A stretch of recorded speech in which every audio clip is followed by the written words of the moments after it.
The question here: why do Eastern Catholic clergy feel the need to minimize the fact that they are in communion with Rome? What do you think about that one? I don't minimize that fact. Yeah. My pastor sure doesn't. He's very happy that he's in communion with Rome. Do you think that some Eastern Orthodox are doing that? Just kind of they're overreacting. I mean, Some Eastern Catholics, you mean? Eastern Catholics. Do you think some Eastern Catholics are trying to de-emphasize the fact that they're in communion with Rome because they're kind of overreacting? You know, the pendulum went from Yes. being very Latin and to kind of the opposite now. Do you think that might be it? That's a good analogy, a pendulum swinging, right? Mm-hmm. Going from very, very Latinized to super Eastern.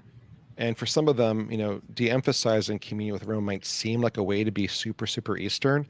Mm-hmm. But you can be an authentic Eastern Christian and be happy that you're in communion with Rome. I mean, Yeah. most of us are. I know that in my own church, my bishop, the other clergy in my eparchy, I don't think any of us would ever minimize being in communion with Rome. I haven't encountered that too much. Maybe, though, people sometimes misinterpret what they hear. So I know that some, Eastern Catholic clergy react when they hear words and phrases that trigger them. One thing that triggers some people is when people ask, "Are you under the Pope?" And, sometimes Eastern Catholic clergy will respond, "Well, the only thing under the Pope is his chair. We're in communion with the Pope." Right.